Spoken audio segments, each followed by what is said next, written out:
guys, what can I get started for you today? Bananas away, regular? And I'll have the rip berry, but can I get vanilla oat milk? And I'll add spinach and ginger. And can I substitute the raspberries for strawberries? Also add the chia and hemp seed, and definitely have the power booster and the collagen booster. And can I get that blended twice? Wow. For Alicia, Custom Chaos? One of a kind. You're one of a kind.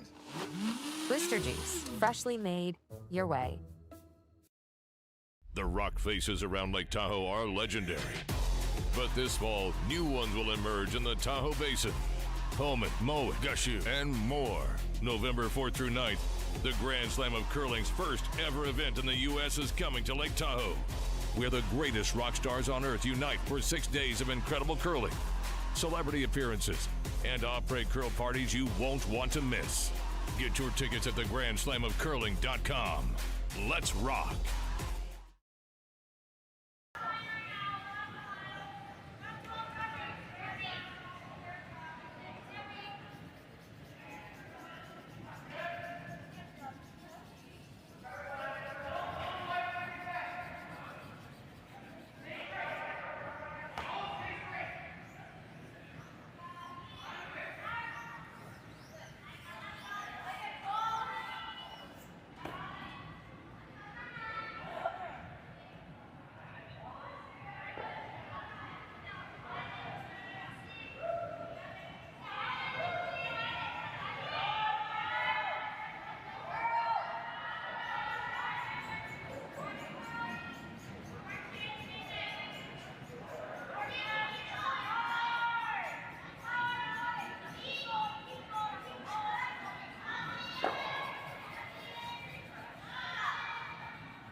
Hey, Ben, what's the Aztecs?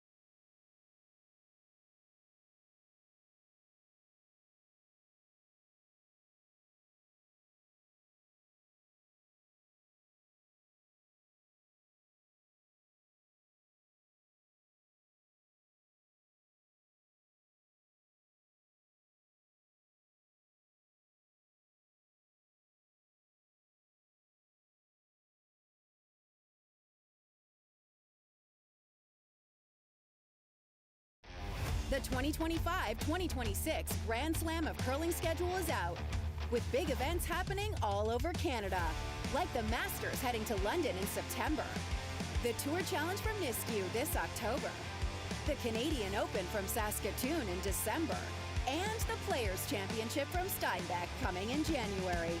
Early bird weekend and full event passes on sale now at gsoctickets.com. Let's rock!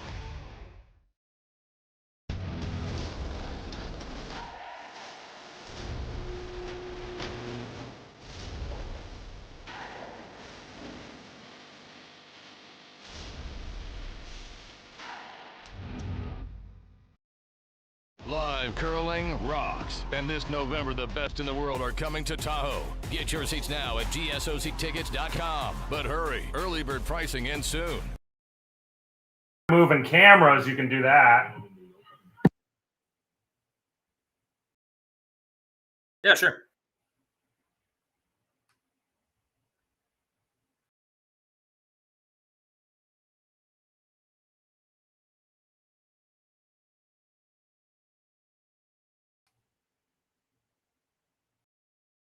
Yeah, sure.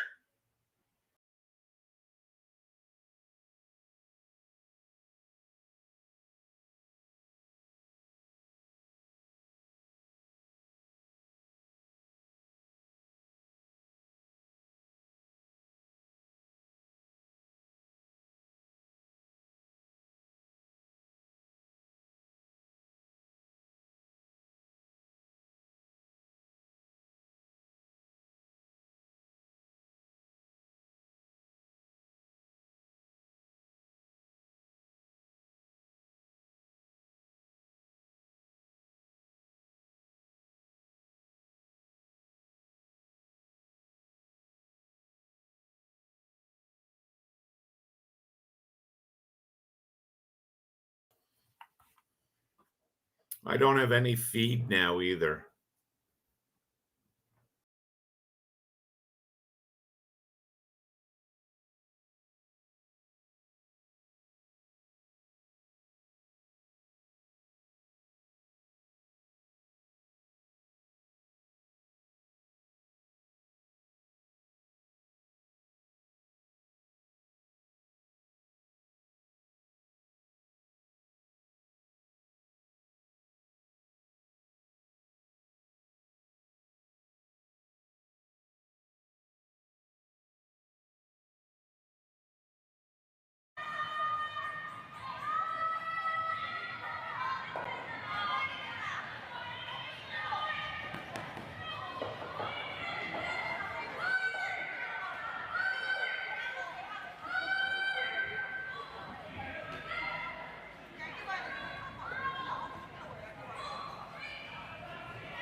So we're back live here in the second end.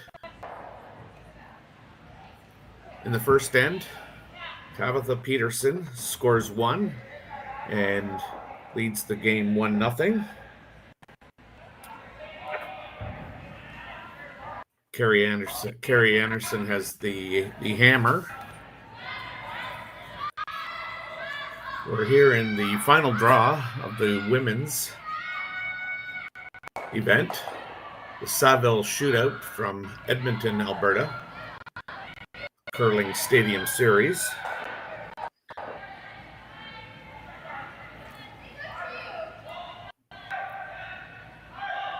As I mentioned, we're just in the second end. Tabitha Peterson's rink has won in the full 8-foot, playing a guard, covers about a quarter of it.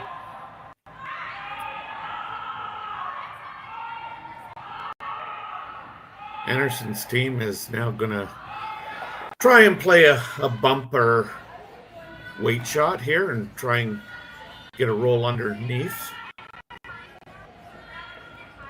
Val Sweeting, longtime third of Kerri's.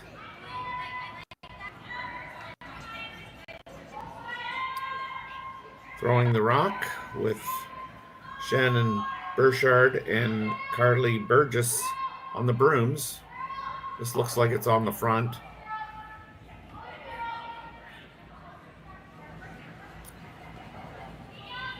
So Kerri will turn over the house to Tabitha Peterson. And Tabitha is going to ask Corey TC to replace the rock, but maybe just a little bit further over and grab a little bit more of the center line so that she can eliminate that potential hit and roll behind the corner guards that Kerri's got set up.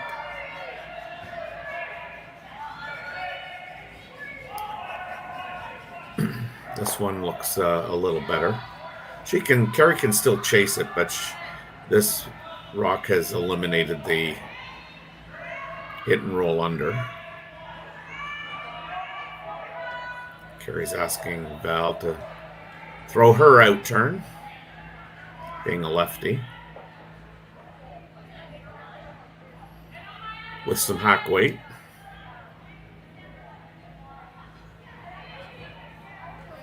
Both teams 3-0, so I'm pretty confident that I can say that both teams are going to qualify for the playoffs.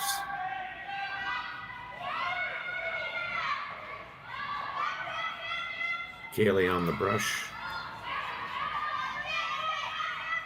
Shannon's going to now try and work it. Oh no, now they're going to switch again. This is a good throw. Kerri would like to get this out of the rings just a little bit underthrown. I don't think Tabitha is going to be able to leave that there.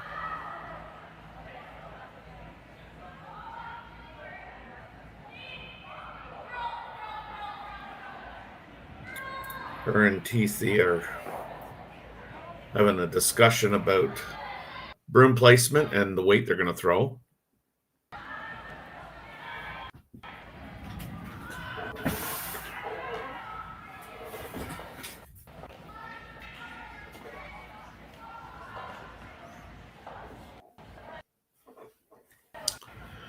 So 20 women's teams started this event, playing in 4 pools of 5 teams.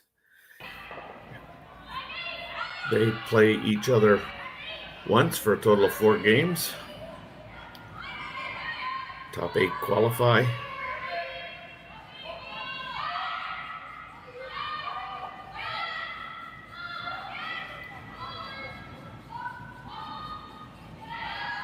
This looks pretty good. Excellent shot. Well called in the house. Sweepers did a good job. And Tabitha threw it well. So now, I mean, I think Kerri ideally would like to hit a little bit more than half a rock and make that double stick around. Because if she doesn't, Tabitha will just try and go around the guards there.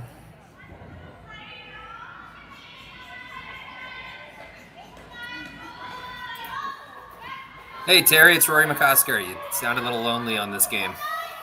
Oh, okay. You're doing a good job, though, Terry. Well, thank you, sir. Thank you. So the rock's on its way. Like I say, Kerri would love to make this double, but she's going to have to hit a little less than half a rock. Oh, and she does. Keeps the shooter. Excellent shot. That's why she's a 4-time women's national champion and a 6-time Grand Slam champion. That's a good one. That's a good one for Kerri to get under her belt in the second end. That's her bread and butter, those shots. She's always been a super strong hitter. And early on in this game against like another top-ranked opponent like Peterson, that's exactly what the Einarson team wants to see, is the skip make a shot that they know she can. But it's going to be very rewarding for them here. Yeah, Kerri, plays to her strength too, with her hits.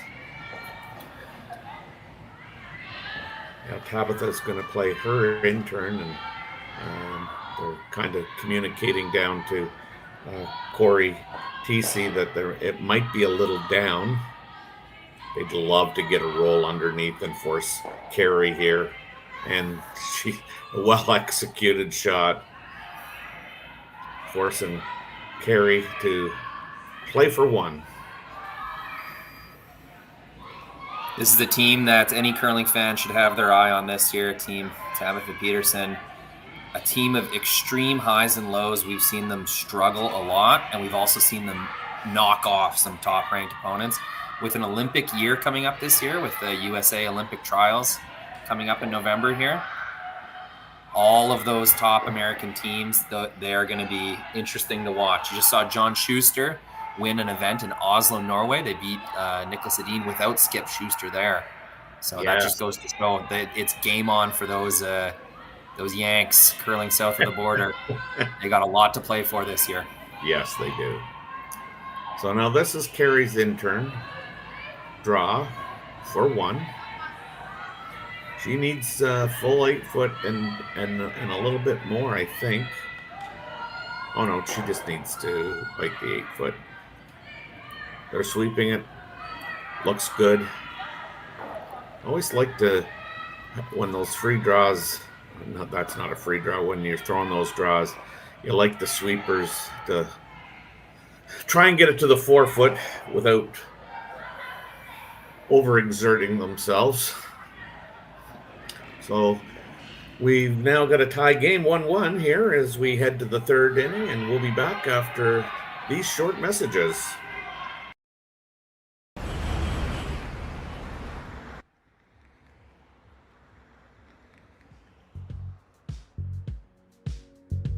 That's life. That's what all the people say. Hey guys, what can I get started for you today? Bananas away, regular? And I'll have the rip berry, but can I get vanilla oat milk and I'll add spinach and ginger? And can I substitute the raspberry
Welcome back to the Saville Center here, where the women are contesting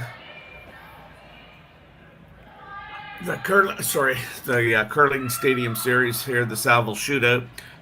Each team here has had an opportunity with the hammer and has failed to generate a deuce. And now we're turning the hammer over to Tabitha Peterson's team. And we're just watching now Carly Burgess throw her second rock of the end, trying to come around everything here.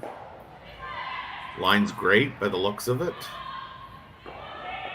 Maybe a tad bit light. Really, the finish here has been excellent.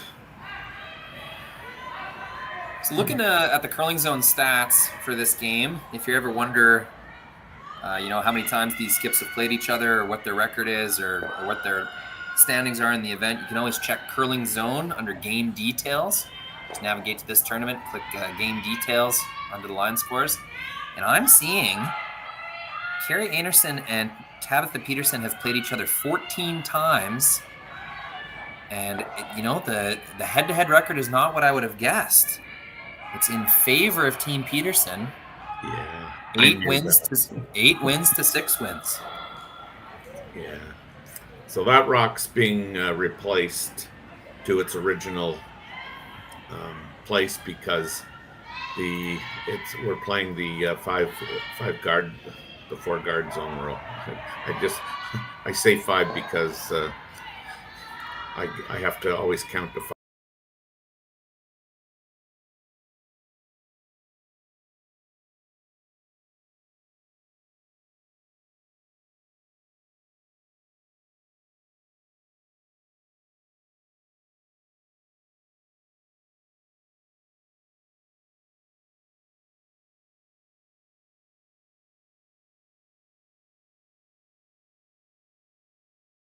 Didn't say anything about it. Neither team was really used to it yet. Wow. So it was nobody on the ice. Nobody raised the flag. The end kind of just continued, and that's funny. And life went on. That's funny. So now Shannon Burchard throwing her in turn.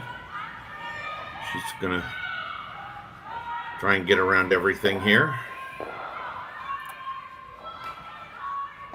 Great sweep. Yeah, I was gonna say it looks good, but after the last one and when it rubbed, I thought I better wait till it does. Either get behind there or rubs, and then I'll state the obvious.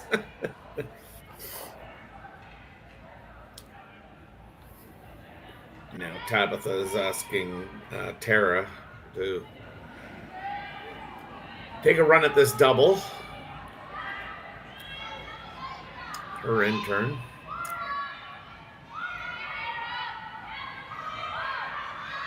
A signal from the front end that might be a little more weight than asked for. Oh, just misses it. Now that's a really good result if they get the double. Yes. Now, since they haven't, that's actually going to screw up their own promotion of those two stones. That overlap's going to work in the favor of Einarson. That's right.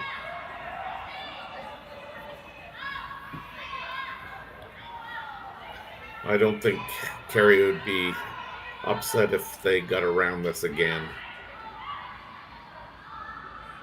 Shannon Burchard, her intern.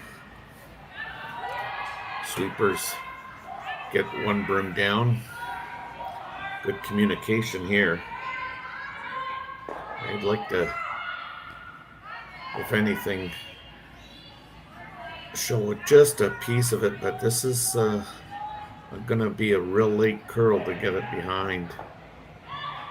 And they didn't do that.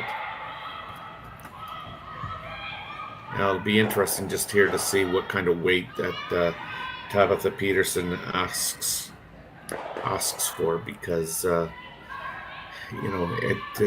can get to the nose for sure, make the double, potentially set 3. Looks like she's throwing a fair bit of weight.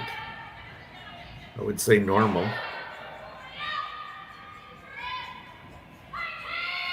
They're gonna.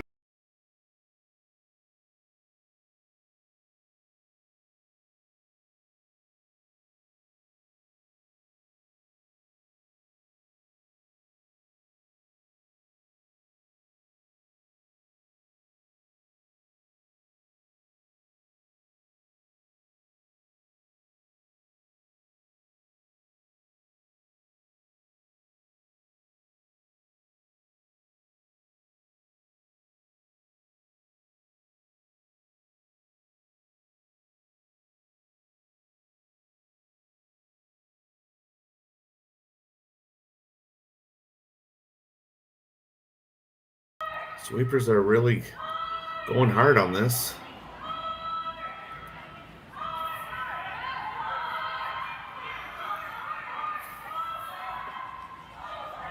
Even if you're not shot, as long as you get behind that. I think Tabitha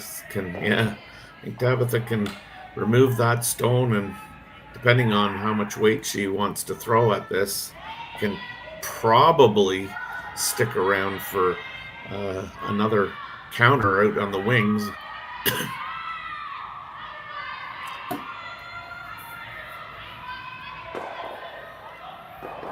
The difficulty here of making this shot either way with a lot of weight and just chipping it out or keeping your shooter is Kerri's gonna have the same shot over again.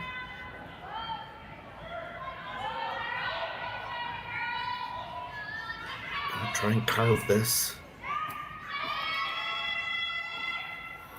It's got a long way to go. Yeah, I don't think they're. Oof. Tough one.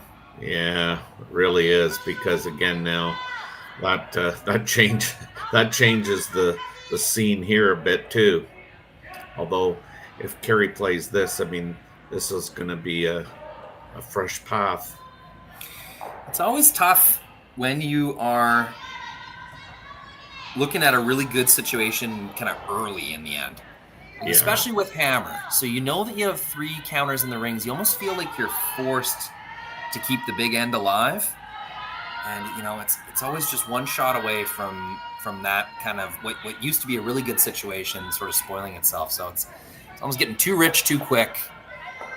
Yeah, and I mean, I'm never going to tell Kerri what she should be playing. But I was kind of thinking that she would just try and promote that her rock in them. I don't know if it's on the center line, but yeah, on the center line there. Yeah. Yeah, I think the thinking is it's easier to draw to a place than tap to a place. So yeah. Easy path and Val does what Val does. Yeah, that's a really nice shot. Awesome shot. But now I guess not. I was going to say I wonder if the possibility exists to chip that off, but I don't think so. I think you don't have enough of that. The yellow rock on the center line. But Tabitha and Corey are going to have a chat about what they see, what they like.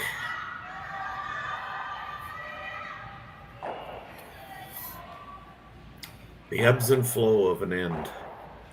Yeah, there's still lots of opportunity to score a few here. Like, yeah, you got to draw on either side. You could follow Val's draw, pretty tough.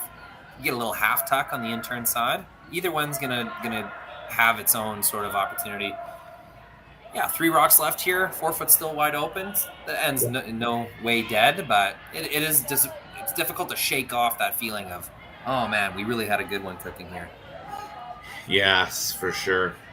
And to follow that, I mean, you're asking Corey to follow Val's in-turn, which might curl a little bit more.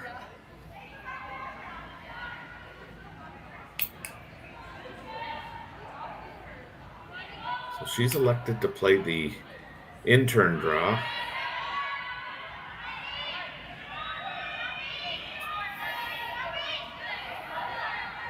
the curlers have been treated to some fantastic ice here at the Saville Center. They're going to have to really go hard to get this by, and they're not going to do it. Just ran out of steam, Terry. Yeah. The line looks pretty good. Yeah.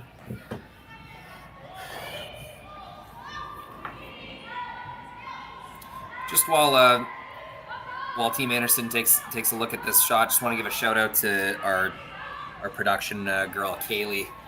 Yes, for sure. She's been killing it. She's the most improved player for sure. So we've Kaylee and Connor out of Thunder Bay and myself, Rory McCusker here in Regina, we have been loving getting back into the curling stadium swing of things. First event of the year. Just want to give a little shout out to the production team. We've come a long way. It's great to see. Yes, this curling stadium series is, it's very popular with the players as well. So I know the curling community loves being able to watch some of this curling. Currently, we have over 300 watching right now. Kerri's a big draw as well.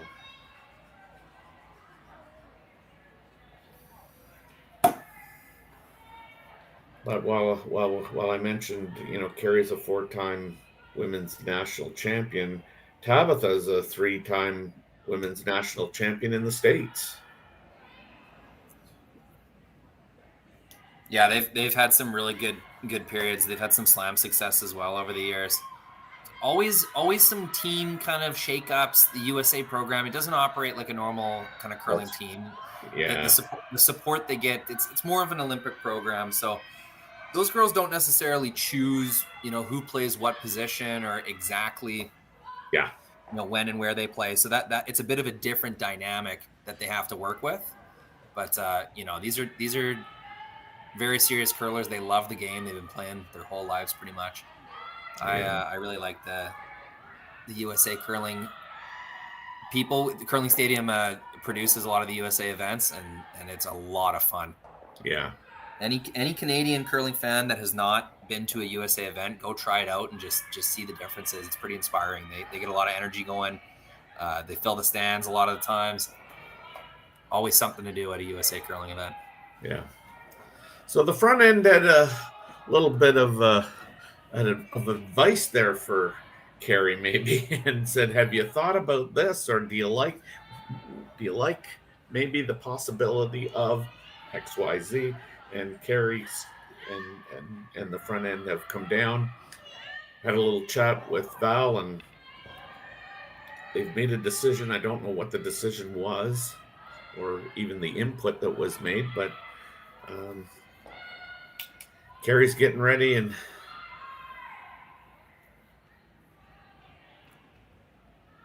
she's going to throw the intern. I don't know if she's trying to come in or whether she's just trying to make sure she provides a little bit of protection to that yellow stone. And I would say, given where the rock is at this point in time, it looks like it's got plenty of weight, and they're coming right in and around. Yeah, you got to treat that overlap situation like a guard. The only thing she couldn't do there is tick off the red and kind of open it up for promotion. I think that's a pretty good result right there. That's excellent. Quite a bit of finish in that ice, Terry. When that crossed the hog line, it was out in the 12-foot. Yeah. Swooped right in. Yeah, I got 14-2 on that draw. So I mean, the ice has been nothing but fantastic in my opinion. As a viewer, lots of good curl. It can be a little weight sensitive, so it does require you to navigate weight and the broom. The brushing is, I mean, I've always been impressed with the way the sweeping has developed over the last 10 years. And at the women's level, I mean, sweeping. I can just remember being so impressed with Joanne Courtney, and then she became such a wanted front end player. And of course, Rachel grabbed her. But I mean, like, there are so many good sweepers on the women's teams now. Techniques really improved. Yeah, for sure. You're seeing the effects of it as well. Yeah. The ice has gotten more responsive to certain sweeping techniques. It's leveled off. Yeah. You still have those elite sweepers, but Sure. there's more people that can do more on the ice. It's not just how much can you bench press and how much weight. That's right. Well, again, so much of it still is about judgment, ability to pick rocks up out of, a thrower's hands. They're not going to get by this. Wrecked even harder than the first one, but that result looking pretty good. At least there's a direction into the forefoot. Yeah.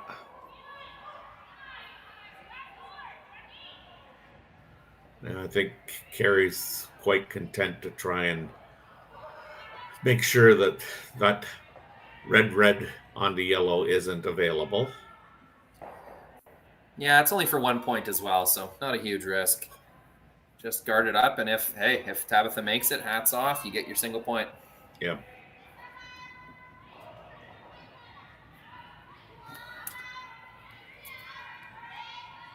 Kerri sitting 2 at this point in time.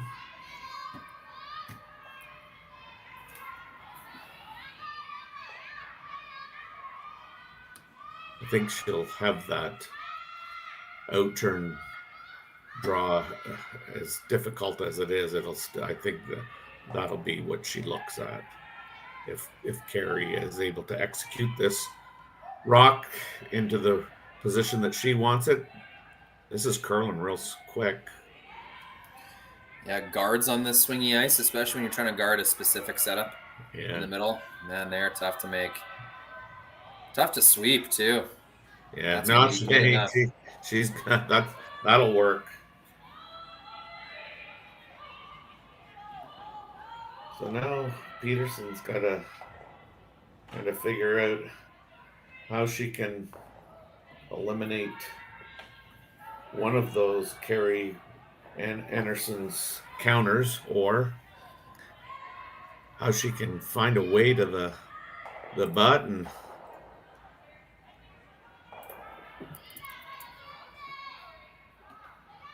I don't see a whole lot of extra risk here, but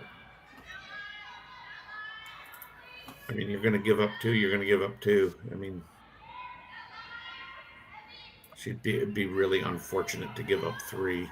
And I think the only way she does that is she hits it so high that, I mean, she runs it into the red, which promotes the yellow. All right, last rock for Tabitha. Needs a big one here.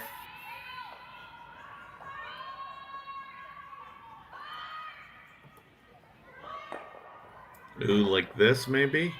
Oh, okay, no, she didn't get hurt by it. So it's going to be a steal of 2 for Team Einarson. And so that'll make the score 3-1 in Kerri's favor after 3 ends. We'll be back to watch the 4th end right after these messages. Imagine being able to stream every curling game from every sheet from any event, be it your Wednesday league game, bonspiel, or corporate event. Curling Stadium offers an all-inclusive streaming solution featuring high-quality cameras, ease of use, great reliability, and minimal installation. Offering your sponsors customizable ad space on your streamed curling games and being able to sell video packages to your corporate events for increased revenue. With Curling Stadium, you can stream to any device, be it your mobile phone, tablet, or computer.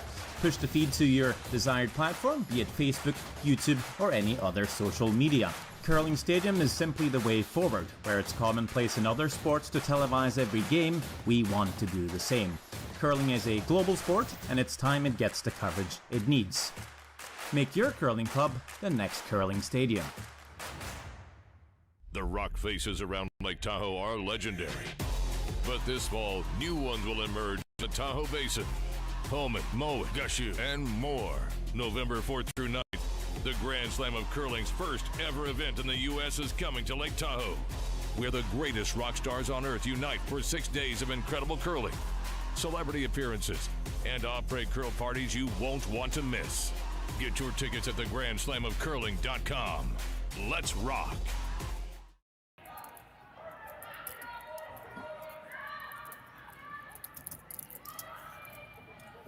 So we're back here at the Saville Shootout from Edmonton, Alberta, part of the Curling Stadium Series. Team Kerri Einarson is up 3-1 over Tabitha Peterson. Tabitha Peterson has the hammer. Kerri's elected to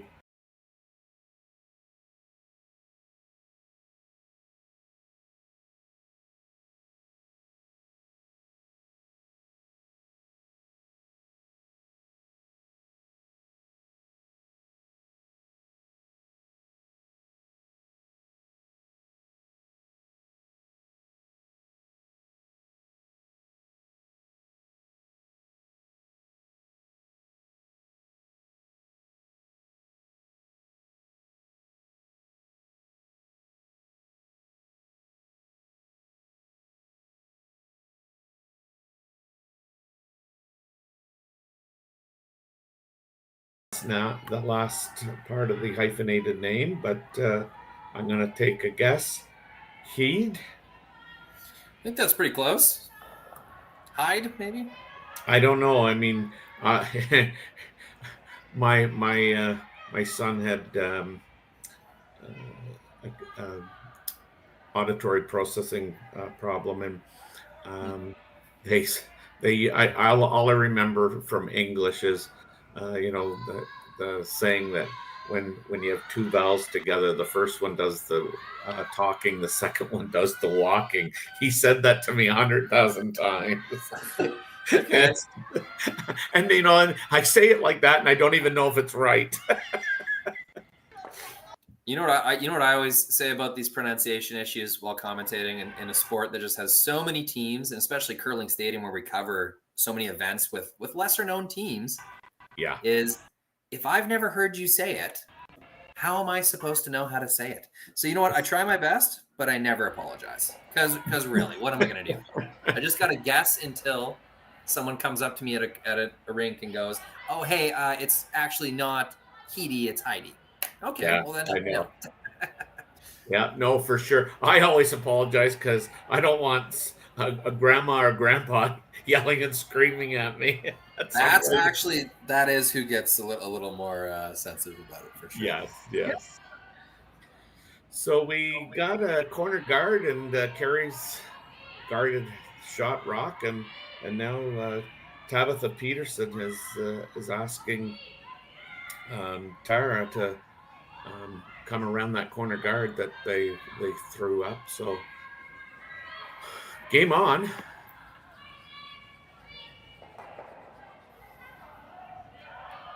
Now it's just about execution, and they're going to have to really go hard to get this to where they want it. And again, just going to be a little bit light. Kerri wasting no time.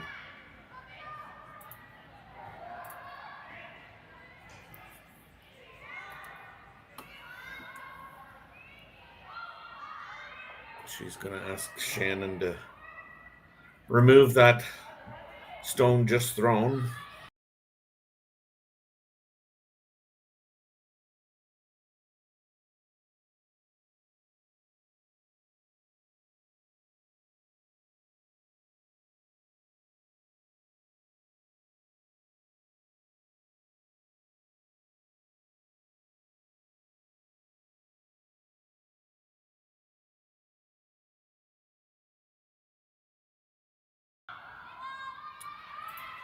And I think a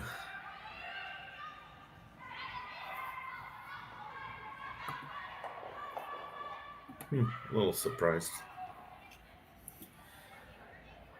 Yeah, not using their corner, playing right into the middle. Yeah.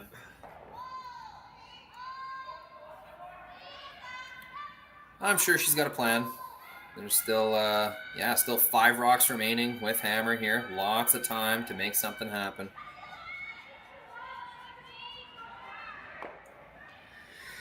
Yeah, that's why I thought she might go around again, or try to go around again. I mean, she had Tara throw it, and Tara just a little bit light, and you got to think that maybe she might have better luck, because I don't like this. Yeah, that overlap is not going to be in the favor of Team Peterson. And Kerri just, wastes no time in trying to take advantage of that overlap either. You know what? Speaking of waste no time, I would like to thank both these teams. It's a night draw. The ice makers are tired. Everyone at the event's tired. These teams have not been screwing around. We are at, game clock's at 51 minutes, and we're halfway through the 4th end. That's a good pace of play, ladies. Love it. All appreciate it. Yes.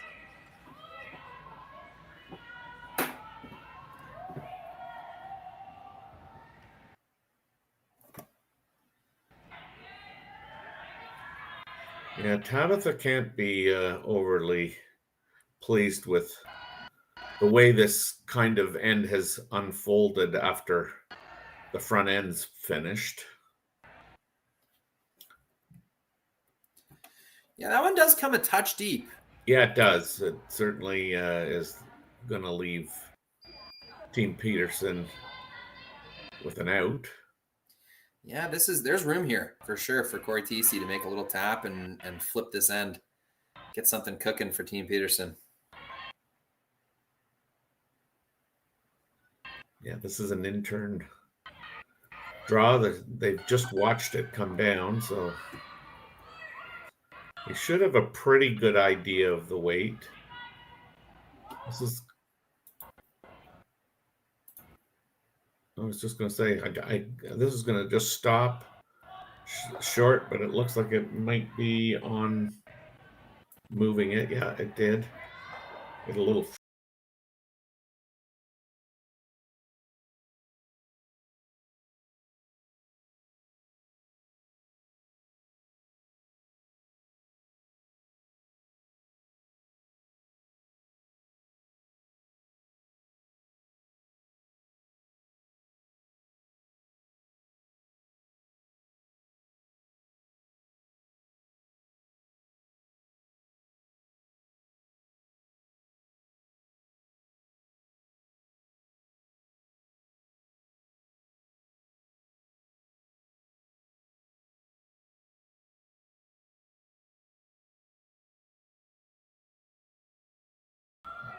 Numerous times.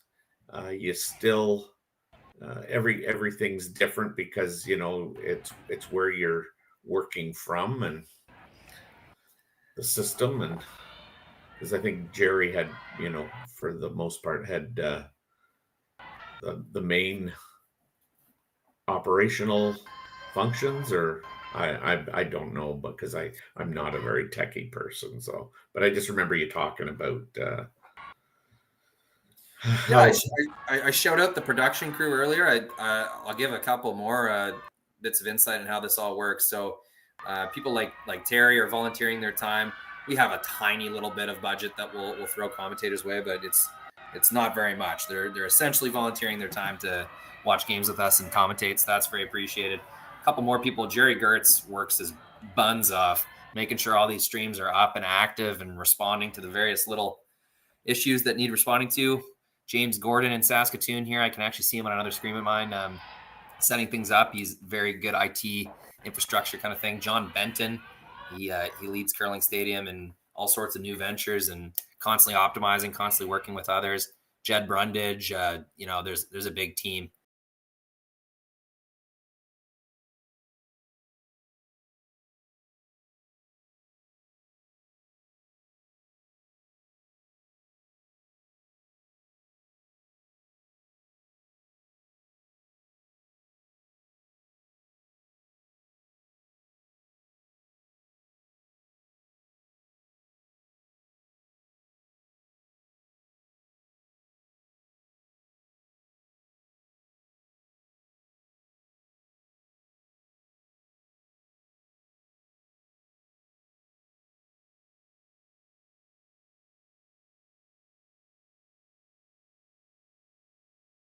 We did, so thank you. Thank you, chat. That's what you're there for. So Team Peterson had a really good shot made there by Corey TC and got one right in on the button there. As you can see, the red rock sitting one.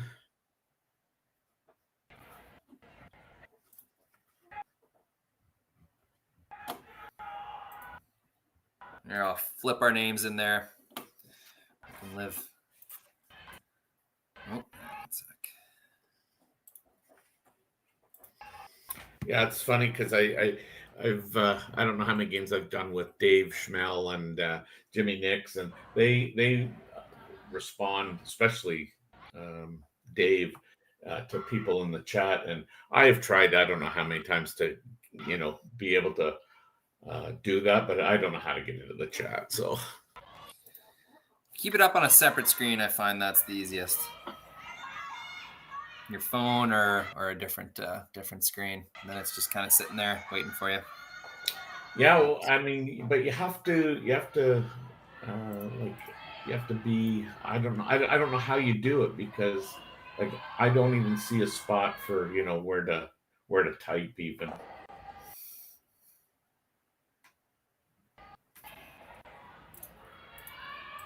I just see them doing it now. Here's another attempt to come in and around everything again. If they can get that to the button.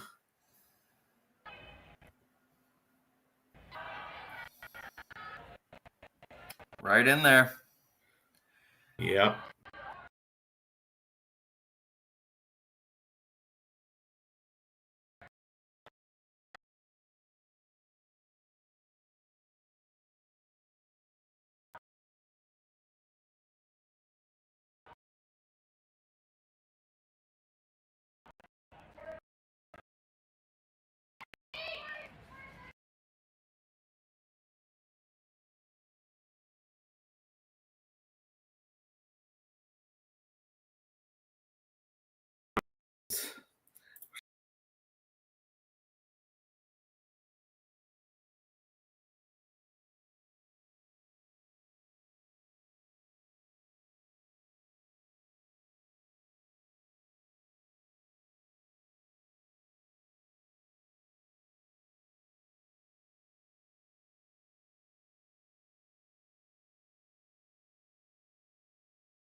I kind of like the shot that I don't know who it is because I can't tell. I think it's Burgess.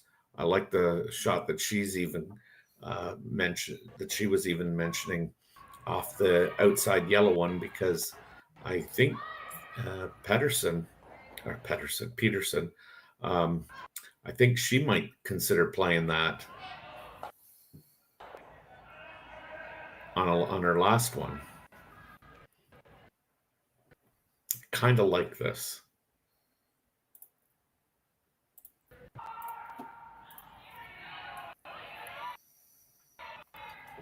Yeah, I mean, this late in the end, it's yellow rock, red rock, doesn't matter. It's a way in. Yeah, well, I mean, I guess the reason I like it is I think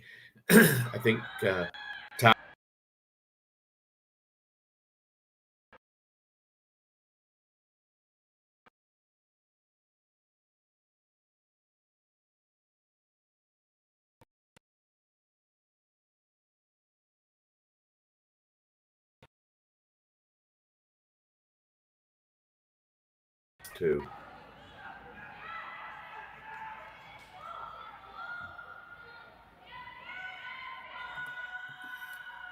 Here we go. What kind It's of action are they going to get?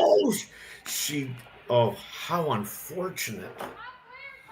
Just a little too thick. It may have been a misread of where they had to hit the rock by Val and Kerri, or maybe the rock just jumped on them and it overcurled. But either way, it's going to tick off the yellow and not make contact with the reds. Let's watch that again. I don't know if it's on the center line, but yeah, on the center line there. Yeah. And that is not the right replay. Yeah, I think apologies.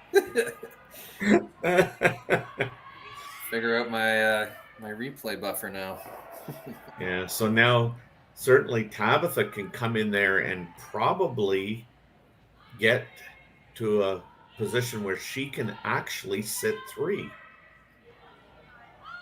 This isn't easy by any stretch of the imagination, but I think she can get there, sit 3. Absolutely. It was a brave end, playing to the middle, Team Peterson. And winning those trades, winning those kind of 3 rock trades. They were the first one in, and then got a chance to respond using hit and roll, and just kind of won themselves some positioning down the middle. So well-deserved 2. Let's see if they can make it 3.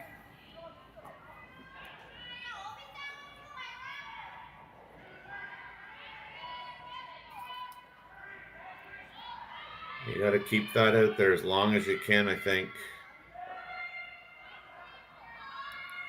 Pretty strong scrub the whole way. Yeah. It looks pretty close. End-to-end sweep. Can they get it there? It's gonna be light. Line was good, Terry. Yeah, that was a great attempt.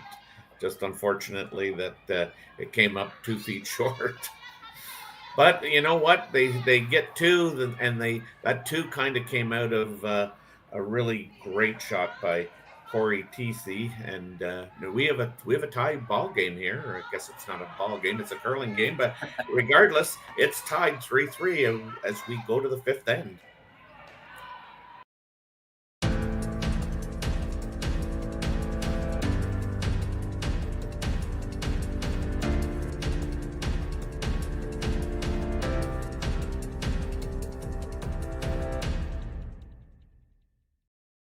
For over 20 years, the Sandra Schmirler Foundation has granted more than $9 million to hospitals across Canada for life-saving equipment for premature and critically ill babies.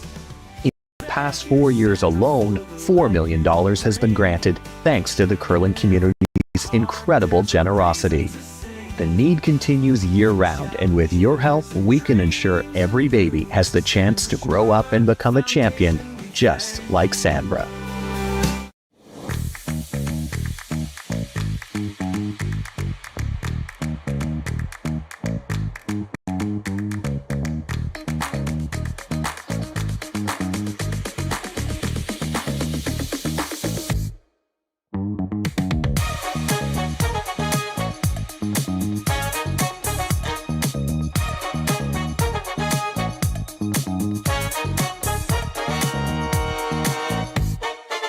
Welcome to the RockShop.net, the official store for the Grand Slam of curling. Whether you're looking for the best hats, stylish clothing, fun toys, or unique accessories, the Rock Shop has it all. Shop online anytime at the RockShop.net for exclusive Grand Slam of curling gear, or come see us in person at your next event. The RockShop.net, where fans find their favorite curling gear. Live curling rocks, and this November, the best in the world are coming to Tahoe. Get your seats now at gsoctickets.com. But hurry, early bird pricing ends soon.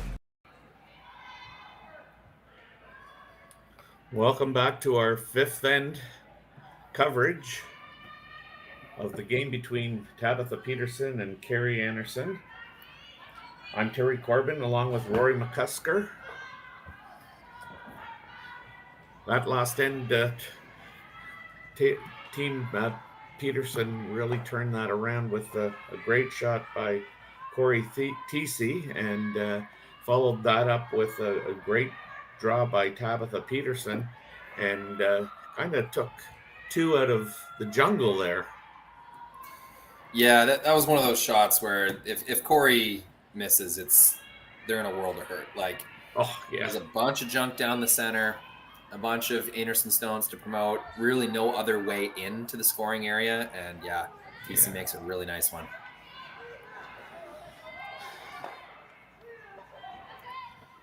And so far we're looking pretty wide open and clean here.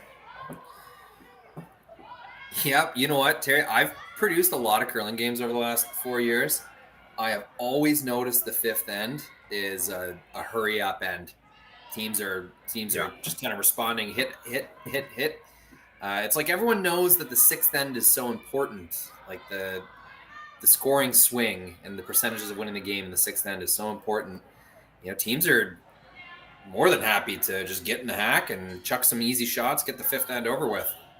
That's funny you say that, because you know what? I mean, I always felt it was the opposite, because of the fifth or fourth end break. Or I'm going to call it I guess it's the fifth end break. I don't know. Anyway. No, they sometimes take a break halfway, fourth end. Yeah, Not halfway. so much in these events, but. Yeah. So I always found that, you know, people go do their washroom breaks and all that stuff. And then when you come back out, everybody looks at each other and go, you know, has the ice changed any since we've last thrown a rock? And that's why I thought they, you know, a lot of times you would, you know, play a hurry up end, wait for kind of the other team to, you know, make a move. Yeah. You know what also might be to blame for this is sometimes you'll get a mop. I don't think they do here. Yeah, no, they don't. Like, no.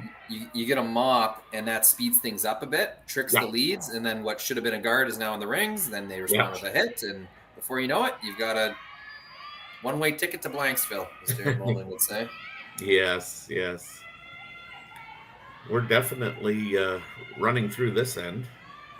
Oh, this is a express train to Blanksville right now. No stops, just straight to Blanksville. But as a player, these aren't as worthless events as they kind of look like to the audience. You're learning paths, and like maybe they haven't really been to this wing yet, and you know, you're learning the ice, you're learning your own throw. You're still paying a lot of attention to the rocks you throw here. Maybe you have a stone that you suspect is a little faster, slower, curls a little more. This is a good chance to really experiment with that, where there's not a lot of stake. Like your misses aren't really going to be amplified. So still lots of focus to be had in an end like this. No, you're absolutely right, Rory.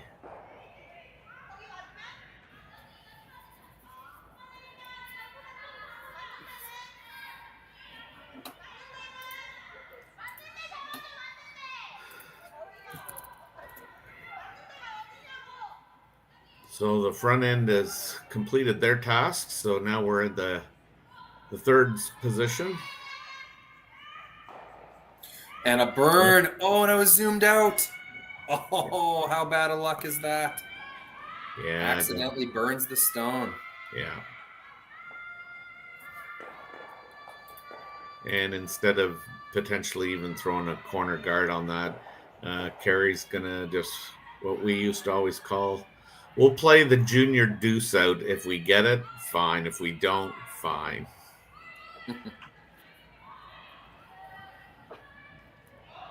Yeah, Val's been pretty precise.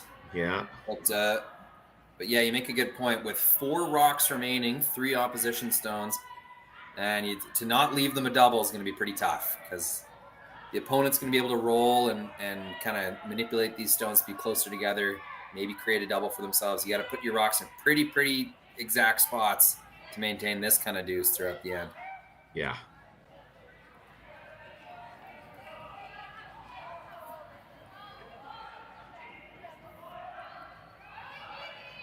Not quite the depth they're going for. That was a big scrub just to get it there. Yeah. But now Tabitha's going to try and, as you say, manipulate the rocks to come a little closer to each other.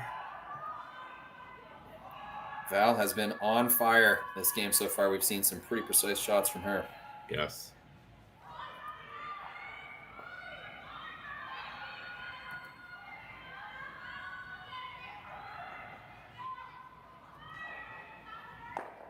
Not going to get much of a roll, but I mean, it is a roll. It's now closer, and now to nose that, I mean, you might have a better opportunity to make a double.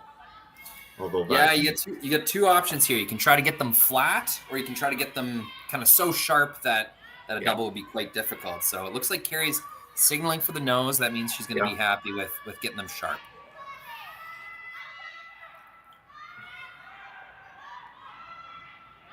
thin angle. I don't know. It's tough to come up with the right words. So I'll hold this to the nose. Yeah. Yeah, rolls just ever so slightly the wrong way, but yeah, kind of a third of a rock double. It's there. Yeah.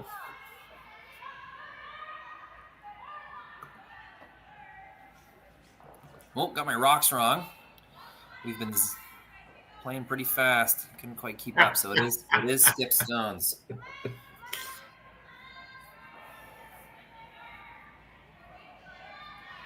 Yeah, I always think that you can be a little aggressive on these calls when they're a little steeper.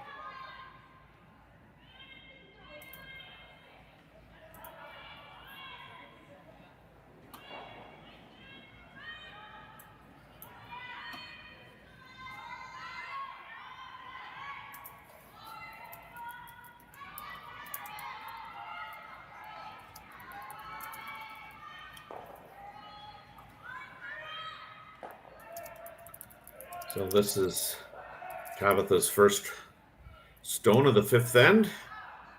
First skips rocks.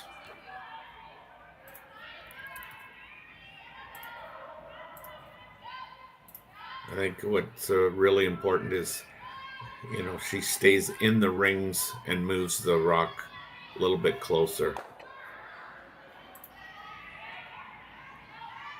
She just got a nose hit, so now Kerri will be quite content, I would think, to nose this. Not a whole lot of room to roll on the broom side.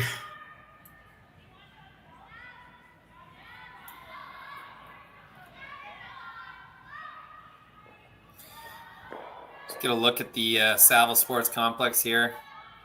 Yeah, great little bar upstairs. Lots of different sports and activities going on in this building.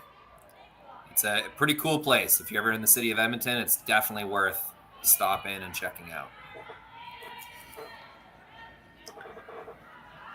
Kerri throwing the out turn. They're just kind of keeping it clean, so love the weight control.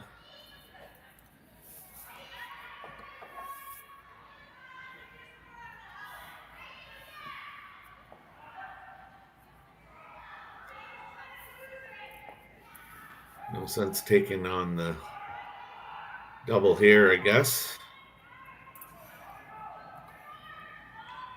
This might be one of those, kind of just lick your wounds and place it. Yeah, there's really no perfect spot to put this. You're just trying to make it, a percentage point or two more difficult for Kerri. I think this is more about just nailing your shot, making sure that your systems, your slide and throw is still on point. Just trying to make as good of a shot as you can make. Yeah, I think ideally, you'd actually, yeah, right out. Really, the only sacrifice here is Kerri gets to work on her draw weight instead of throwing a hit and stick.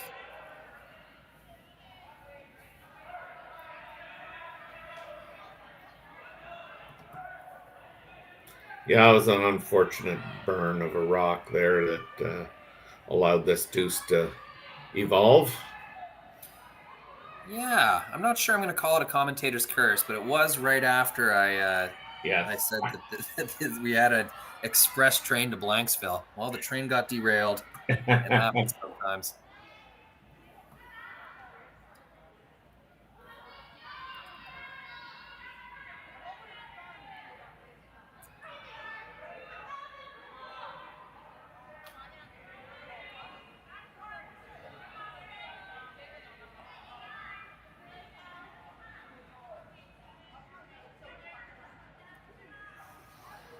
Gotta love Steve Manfred's comments there along the way. Oh, yeah. Chappelle Roan hype. All right. She makes her draw.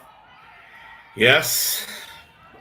Now, Kerri Einarson's got a 5-3 lead heading into that all-important sixth end, and we'll be right back for that sixth end. Hey Ben, what's the Aztec Safety online e-learning website again? Yeah, that would be aztecsafety.com. Fire extinguisher and firefighting, we'll send that.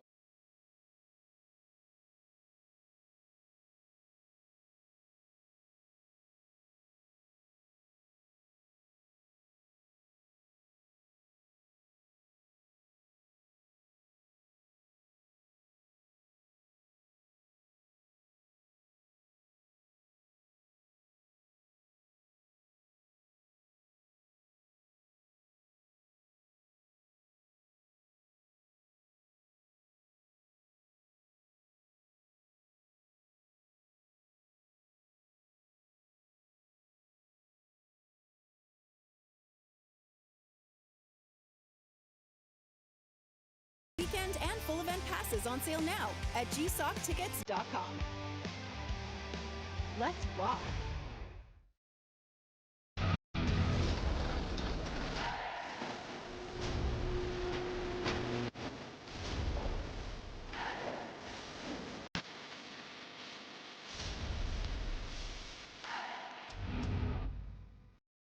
Live curling rocks. And this November, the best in the world are coming to Tahoe. Get your seats now at gsocktickets.com. But hurry, early bird pricing ends soon. So welcome back. We're here at the Saville Sports Complex. I don't know what the actual official name of it is, but this is the Saville Shootout, part of the Curling Stadium Series. We're in the sixth end of a game between Kerri Einarson and Tabitha Peterson. Anderson's up 5-3. Peterson's got the hammer, and we're on lead stones. Yeah, a derailed train to Blanksville puts Anderson up 2.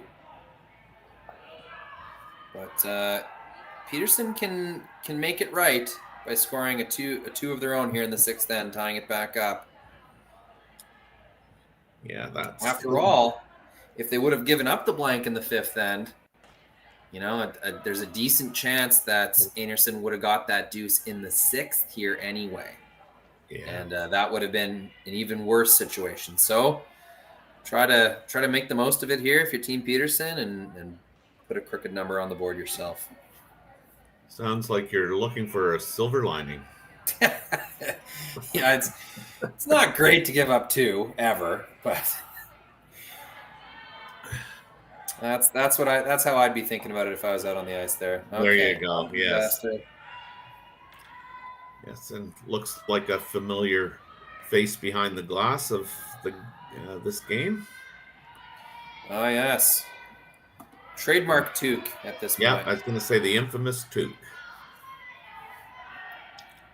So now I think they're just trying to decide, was that on the center line? Yes, it was. So that rock's being removed. You never feel, great about doing that because you really are at the whim of the non-offending team where they place the rock, really. Let's get a better look over at Reed. There's also Kristen Karwacki. She's subbed in amicably at some major tournaments, so they're keeping her around. Yeah. Kind of fifth player and studying rocks. You can see the laptop out. I'm sure they're tracking a few things. Yes.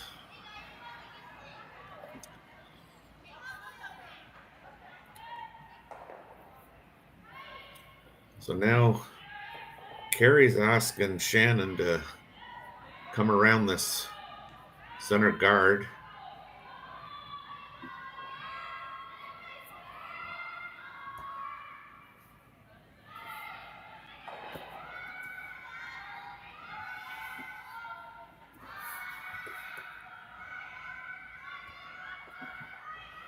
Probably a little shorter than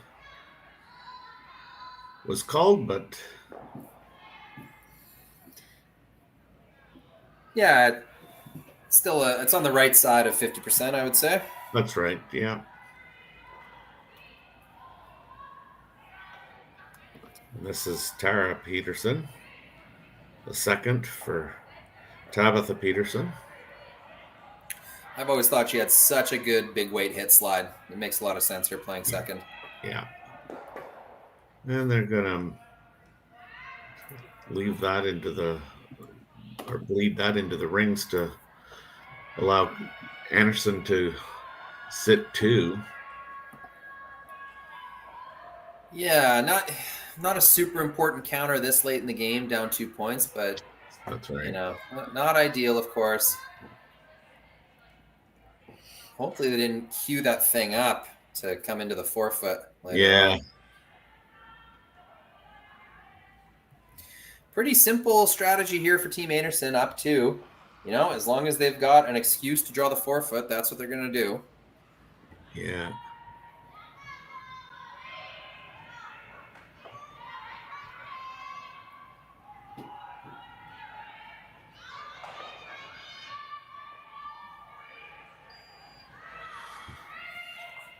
This looks fairly good.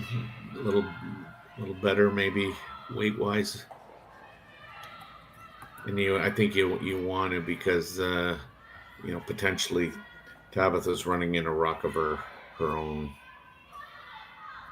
Just a testament to how good the depth is on that forefoot draw. It's Yeah. not quite deep enough to make an in-turn tap and really get much out of it. So I'm sure if that was a little deeper, Tabitha would consider that in-turn draw much like we saw in the fourth end. Yep. But that depth is just perfect, so it's not quite available for her.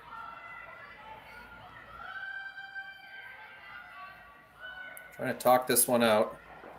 Yeah, I think she's looking at slashing that red into the yellow and maybe getting a good roll in behind the junk on the broom side. Yeah, this will be coming hard.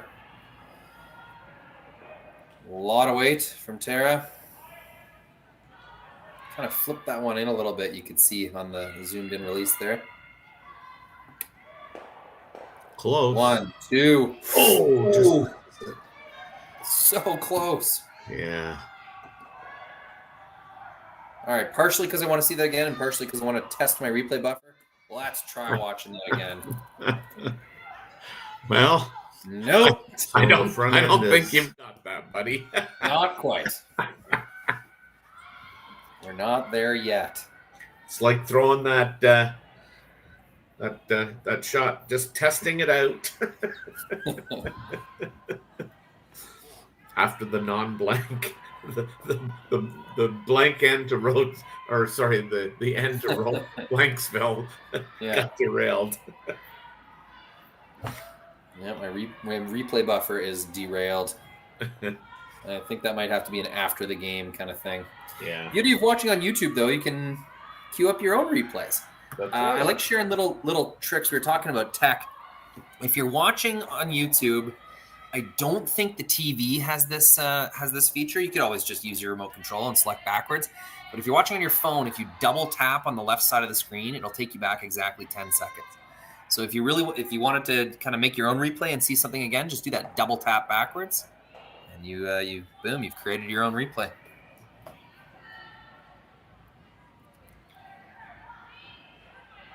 On the computer, I think on the play screen, right next to the play pause button, there's a button that'll take you back 10 seconds as well.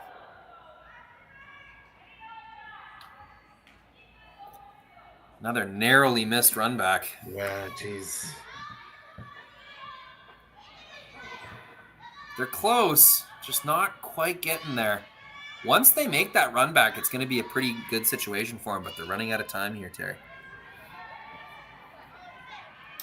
Yeah, sorry, you broke up there. I was just saying they just barely missed the run back again. Once they make it, okay, yeah, there'll be no center guard, no rock in the forefoot, and Einarson will have to play to the wing where there's a ton of junk. So if they could ever make that run back, it's going to work out really good for Team Peterson.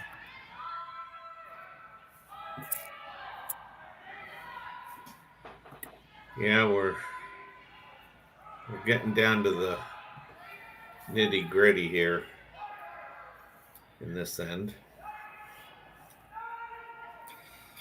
A lot of different rinks, you could probably play like a hack weight chase on that rock in the top 4. Yeah. Saville Center, and this is not a rip of the Saville Center. This is just a characteristic of the ice. Once you bring the weight up, like hack or a little bit more, it's tough to get any bite and make those chase shots. Oh, unlucky again. Yeah. Now Skips rocks.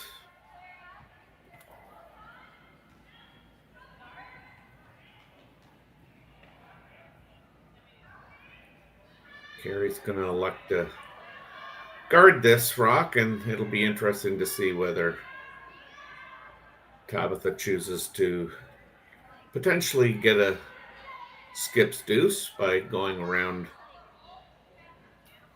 that rock on the center line, or just off the center line.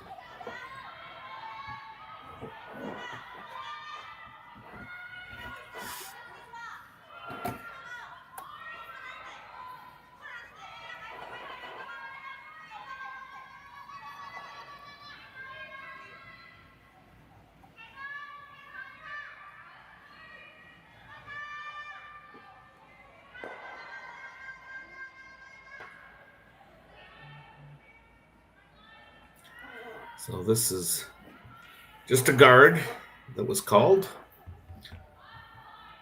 Again, needs to be precise here because you don't want to leave it open.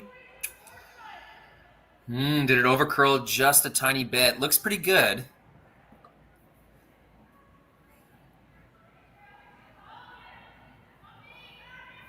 Yeah, I think she displaced the out-turn draw. Yeah, she is. Good to see some smiles. Girls having fun. They spend a lot of time on the road together. Oh, yeah. You know, you don't want to make it too business-like. You got to remember these are some of your best friends, and it's good to enjoy these games. Not take it too seriously.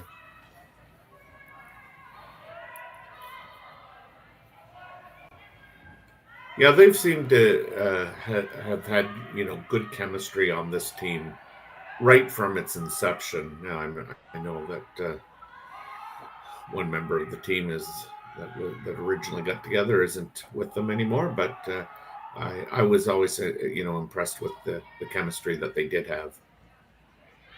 Yeah, for sure. And for those of you who haven't met them, these are real people. They're nice, nice ladies. They'll come up to you, they'll talk to you. They're not superficial at all.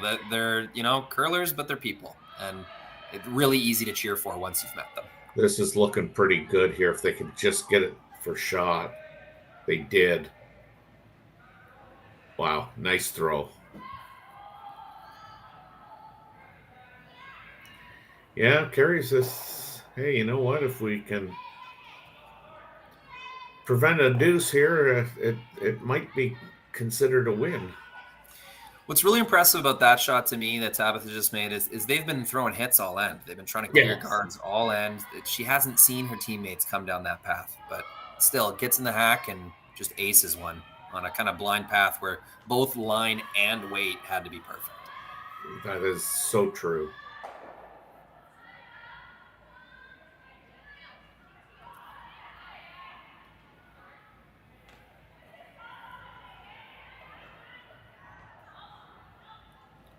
Even though it's the sixth, then I'm sure Kerri is, given the situation, is good with allowing Tabitha Peterson to have her one now. Yeah, chasing that thing's only going to open it up for two. Yeah. So, speaking of opening it up, this is curling a lot earlier than Tabitha's. It's going to knock it around. Will it leave a hole? I think if you get to the red one, Terry, it outcounts the yellow. But it does. Is the line, yeah. Is the line right, though? I don't know if it is. What you could do is play this with kind of back 8 weight just to get through the hole, and then know that you'll make contact with your red and just kind of hope it sticks around in the forefoot for 2. Yeah. Maybe not back 8. Maybe that's too aggressive. Maybe you play just full back 4 and get through that hole. I guess even if you ticked off the yellow a little bit, you'll still count your 2. I think it's there. Yeah.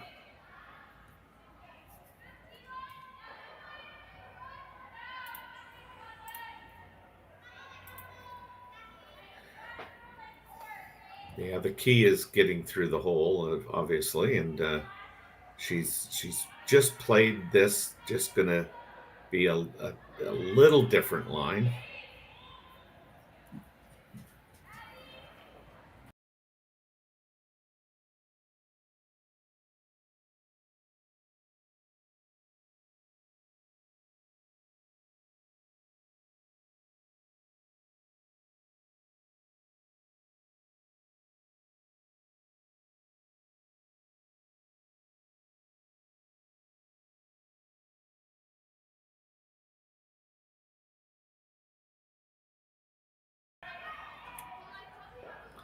So Peterson gets a score of 1 here to now trail 5-4.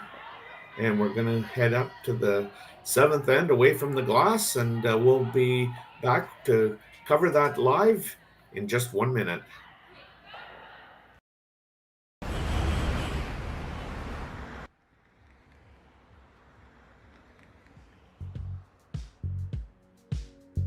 That's life.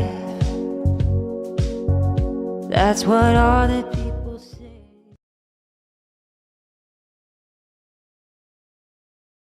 Hey guys, what can I get started for you today? Bananas away, regular?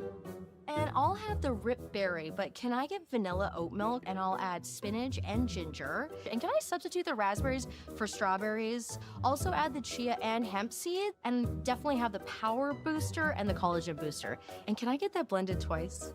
Wow. For Alicia, custom chaos? One of a kind. You're one of a kind. Booster juice, freshly made your way.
We're back here for the 7th end of this last round robin game, draw 8. This telecast features Kerri Einarson against Tabitha Peterson. Anderson's got a 5-4 lead. Rory's going to correct that in a quick second. Thanks for the reminder, Terry. I had forgotten. Peterson going with the double center line guards. They both seem to be touching the center line. Yeah, it's a good situation. Yeah.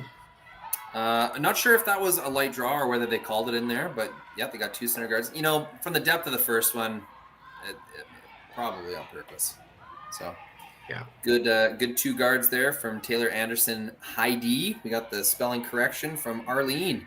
Yeah, Arlene Anderson, the mother of Taylor and Sarah, both great competitors on the U.S. circuit and really supportive USA curlers, helping out the juniors. I've seen them do a ton of volunteer work at the various junior events. So welcome, Arlene. Nice to meet you, and thanks for chiming in on the chat. Yes, and thank you for your time that you dedicate towards the sport.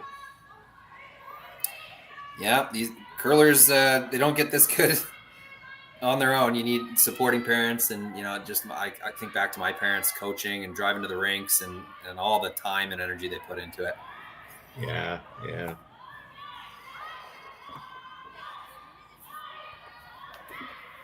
So this is Tara Peterson coming around everything.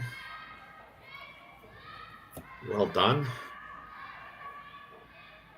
You know, Kerri's going to start playing Destroyer.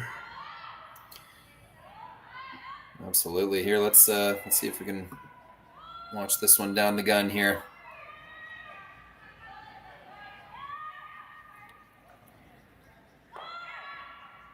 Oh, just going for the single P. Oh no, they want both. 1, 2. Yeah, we'll get it. Shannon's got that unique putting the rotation on. And you know what? Good for her. I'm sure there's been all sorts of coaches or maybe even teammates over the years, players that have maybe passive aggressively tried to get her to fix that. Well, she didn't listen to any of them. And now look at her, one of the top performers in the world. She's making it work. Yeah, you know, I can guarantee you that coaches have tried to change her. As somebody who has coached, I mean, in more than one sport too.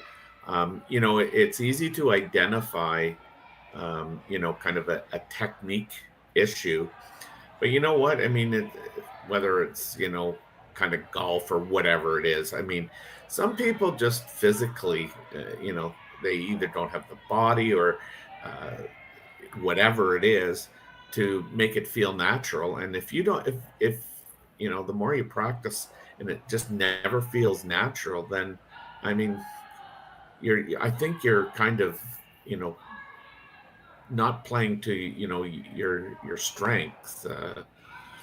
I've just always been a believer that, you know, you watch people do it and you know, you sometimes try their technique and sometimes you go like, that works for me. Yeah, agreed. I think just the psychology of sport, and especially as you're learning and coming up, you want it to be fun and you want it to feel like your own. You want to feel like you're in control of what you're doing. And, you know, at a certain extent, like that's the most important thing, is just having an athlete feel ownership over their shots, their actions, behavior on the ice, all that stuff. Now, there's a limit to that, you know. You should be open to trying new things and to improving and open to the idea that maybe you know, even though I love doing it this way, maybe there is a better way to be doing this. So there's truth to both sides. Yeah, I mean, I think you need to be open to trying all things, but at the end of the day, like, yeah, you're an athlete.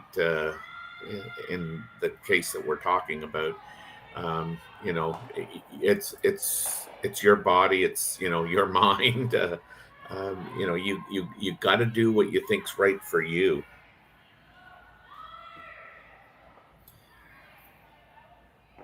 This is a bit of an interesting one here. Yeah. I don't think juice is worth the squeeze on this one, though. Getting through that hole. Yeah.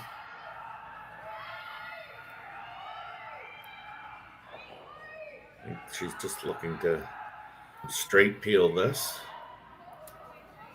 Yeah, you got to think Team Peterson's just going to put up a better one after this. And yeah, that's slightly uncomfortable, but I think this is the safe play for sure. And well done. I guess where is a better spot? That was pretty darn good. No hole, no promotion available. Yeah, because I think if, you know, if it's over any further, I think, you know, Kerri might look at, you know, playing a top on the yellow. Yeah, it's a pretty good spot to be for Team Anderson because Peterson, sorry. If Kerri throws an intern here, I'll wait till we have the straight on view. Kerri throws an intern through that hole. I don't think that red's going anywhere anyway. Yeah. It's jamming on the back yellow. So it's a pretty easy rock to defend right now. Yeah, so that there is perfect. I think if Kerri really wants to shake things up here, she'll have to attempt a double peel. But just not willing to take that risk right now, and that's understandable.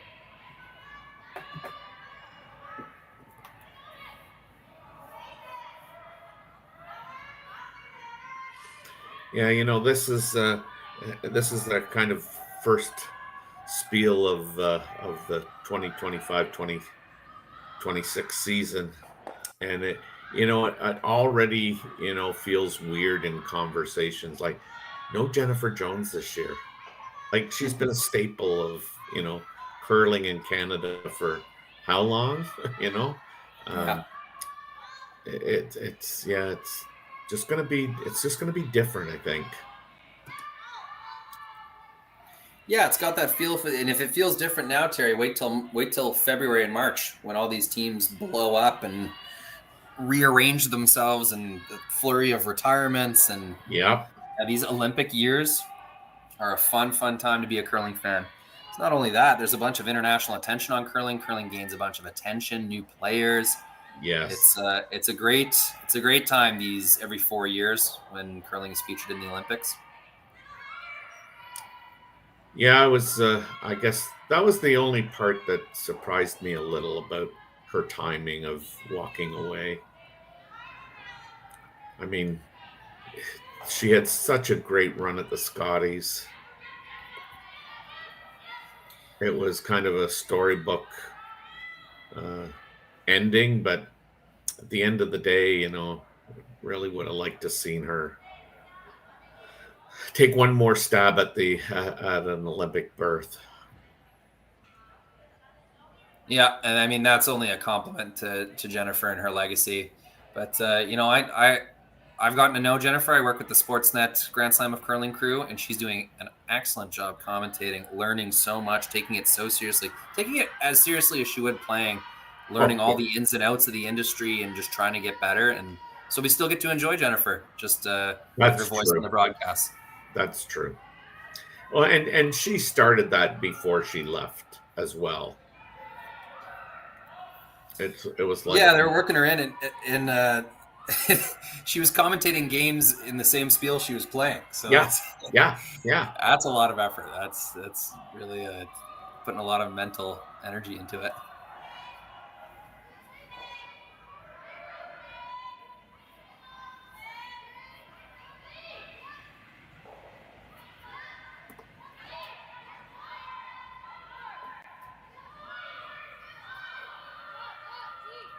So this is Kerri playing an intern hit. I believe she's just trying to remove the guard that was just thrown.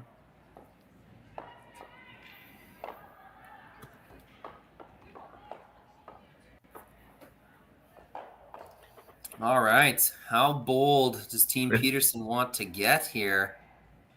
They basically have a free steal if they want it. Like, Kerri will have that long run, so I shouldn't say it's guaranteed, but they got a really good chance of stealing if they plop another guard up there.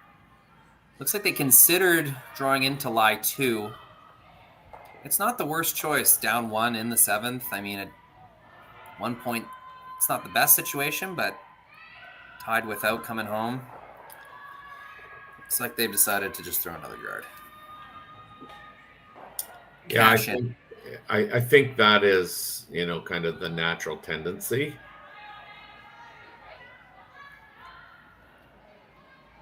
Take your chances, and I mean, again, at this level, stealing 1 in the 8th is statistically, I guess, not always in your favor, but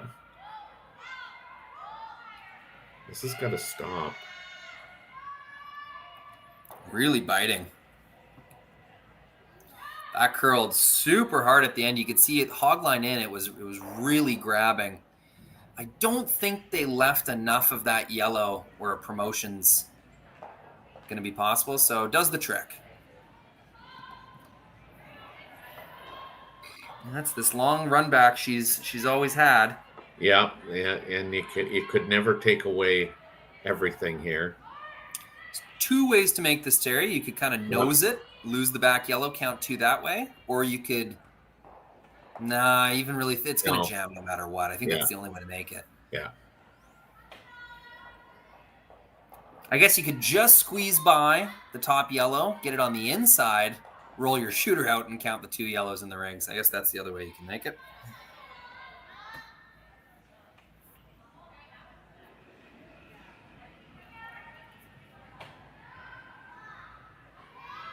risk-free try, anyhow. Yeah, for sure. I mean, you're either tied or you're 2 up. I don't think I suppose you could get 2, but it just looks like with that jam back there, it's. Oh, she can get 2 for sure. She gets it just right.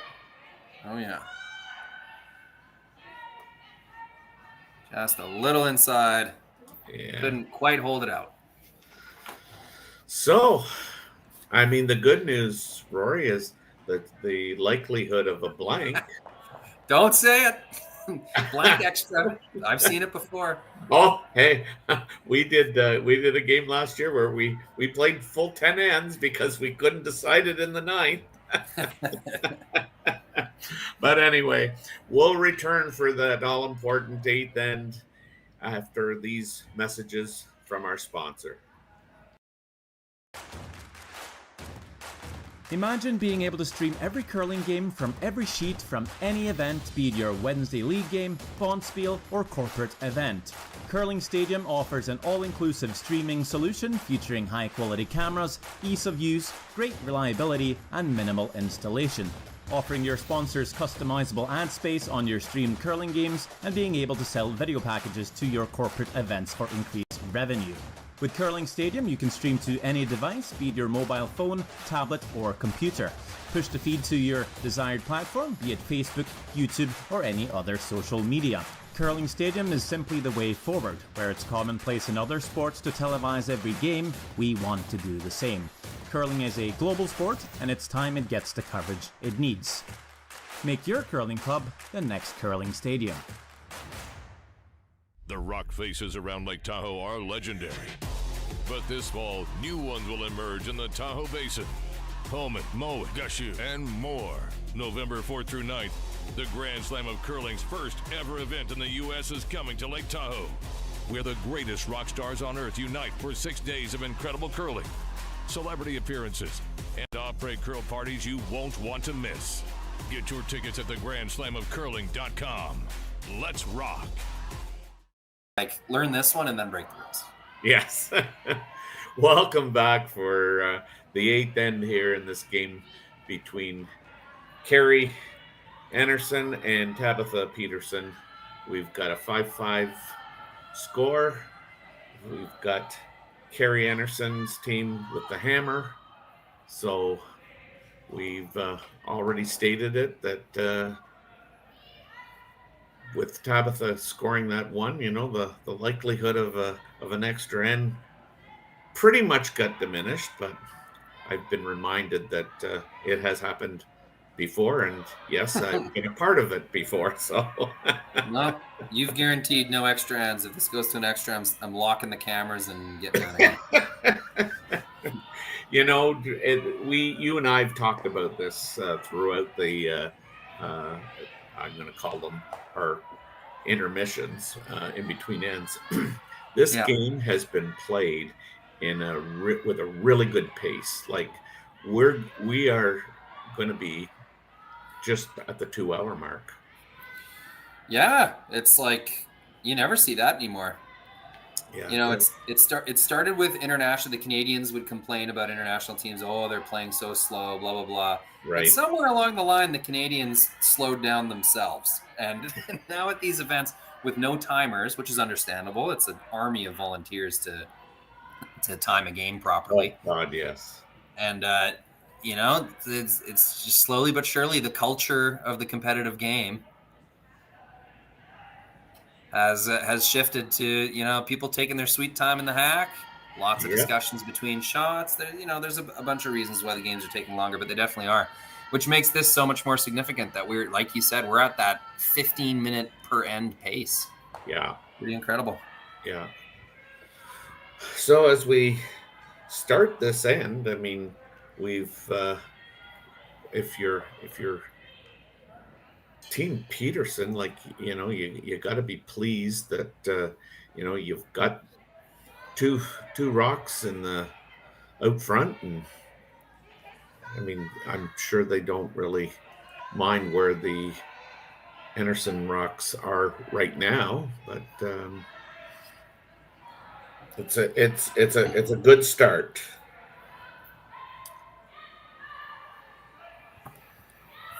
I guess they're talking about, what they want to move some rocks around. Yeah, that's the formula. 2 rocks on the center line, decent separation between them. That's about all you can do.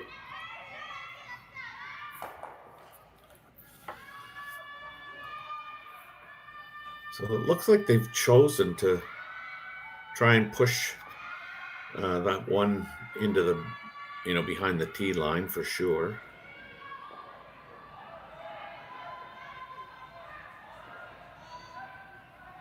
Do not want to disturb that front. This is the only way you cannot miss this shot is heavy inside. Now, is she going to be so inside? Yeah, it's actually not that bad. Kind of missed so bad it ended up being good. Yeah, she looked like she might have hurt her wrist on that one. Yeah.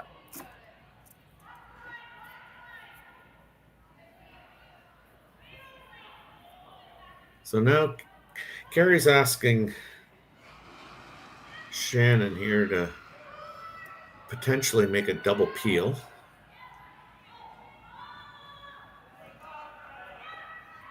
This looks pretty close. Moves 3 red rocks. Fantastic. Hello.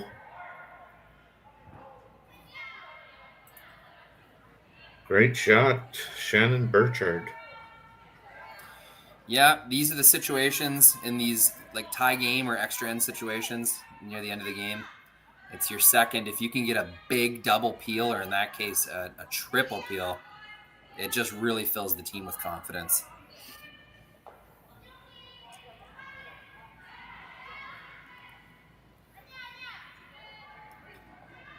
And I mean, again, not to harp on a mistake, but unfortunately,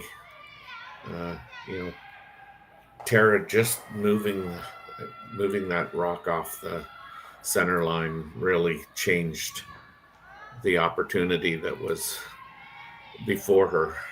Yeah, it made the angles a little more natural to get them all splitting off. I mean, Shannon still, even if they were lined straight up, Shannon still could have moved 3 rocks there. Oh, yeah. But no, it definitely made it a little more natural for that motion.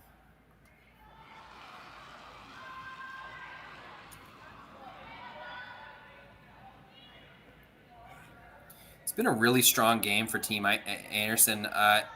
Peterson came to play herself. Like there was a few ends where she missed both her shots, but on the whole, the team's made some clutch ones. I can think that Corey Christensen's had a pretty strong game as well. And it took a full effort for Einarson to get themselves in this situation, tied with, which is by no means a guaranteed win. In fact, I think it's a little over 20% of the time to steal a win in this situation. So it took the best from Team Einarson. We're going to see these two teams meet over and over again this season in higher and higher stakes as they go. So good first look, and the fact that they're both performing this well in early September bodes well for the rest of the season.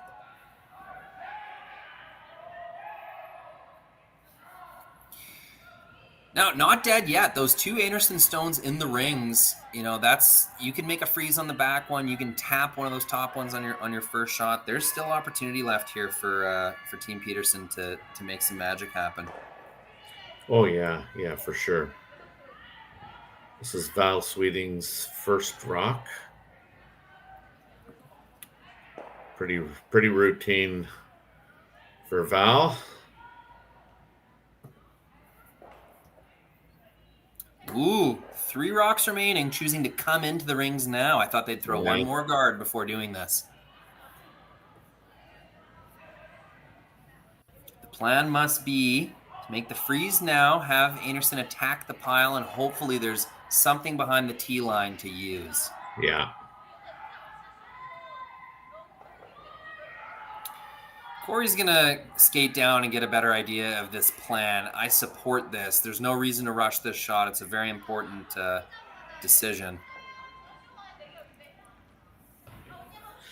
I kind of like going in for sure myself. I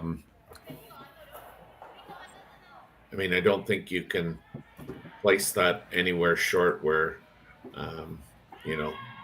Kerri doesn't know the ice, and Val's just having such a strong game. The likelihood of you getting an error at a Val at this stage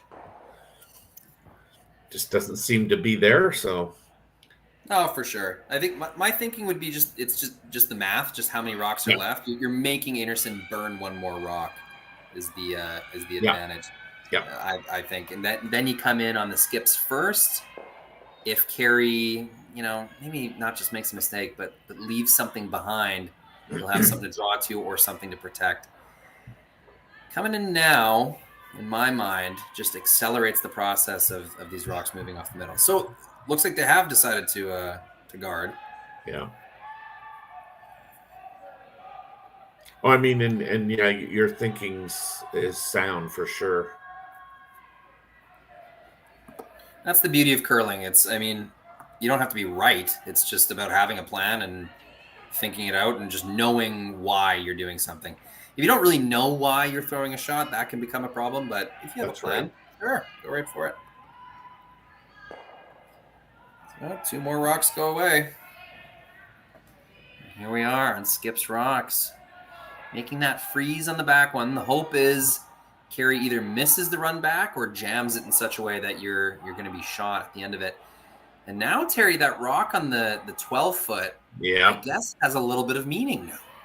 Yeah, it does. I mean, if this was kind of Tabitha's last rock, it would just be interesting to see if this would be the selection, or whether she would opt to try and make the double and roll over to the other side and leave Kerri a draw.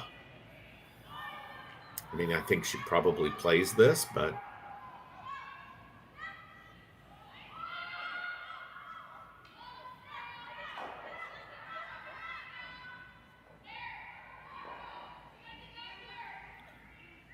Tabitha's saying that it's out there, boys and girls. It's out there. Sweepers look like they're going for weight. Yeah. Looks really close. Yeah. Can they get some curl out of it at the end here? Okay. Nice sweep by Taylor.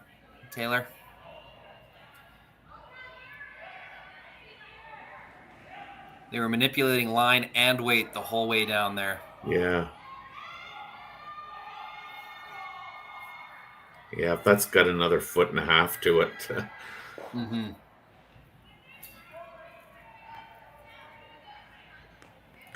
So now, if you're carried, I mean, do you want to hit and take that back yellow one with you? I mean, I guess ideally that might be the shot, right?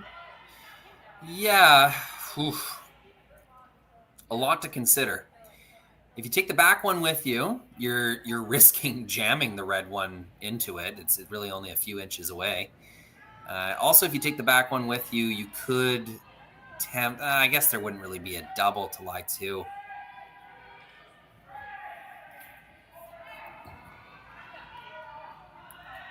Obviously perfect is to just nose it, maybe even flop inside just a hair. But that's risking crashing your own and leaving an opponent's stone right on the button. So got to get rid of this. This is priority number 1. Yeah, and I would think this would have a little bit of mustard on it. Yeah, tossed it out to the broom. No sweeping action yet. Bit of a carve now. I'm going to be able to curl it enough. Yeah. Oh, and how good is that, Terry? They keep it around. Yeah. It's not able to freeze. Yeah, no. Now you got to actually bump it and really hope.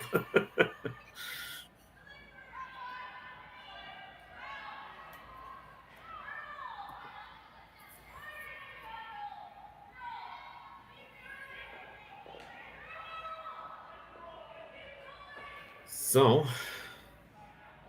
looks like she's going to attempt to push it back to the back of the 4-foot. Yeah, it's a tough look. I mean, priority 1, get shot rock, make Kerri throw it. But, I think the perfect spot might be tapping this rock to the back four and just rolling a little bit towards the other yellow. Maybe setting up some kind of jam, maybe only showing Kerri half a rock. Really not working with a lot here is Tabitha Peterson. Yeah. So Tabitha Peterson's last rock here in the 8th end. Needing to at least be shot rock here to force Kerri to have to throw. Looking a little light, Terry. Yeah. Can they get it back far enough? Yeah. I think they do. I don't It's know. Close.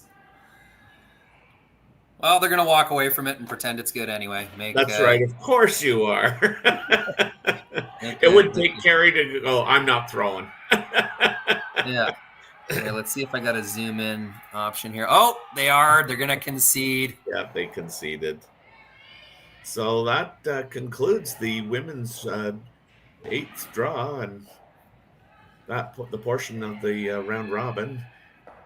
Team Einarson wins this game 6-5, and she'll finish the round robin with a perfect 4-0 record, while Tabitha Peterson incurs her first loss and finishes the round robin with a 3-1 record. And both teams will make the playoffs, so you never know. They may be seeing each other again very shortly, like tomorrow. Yep.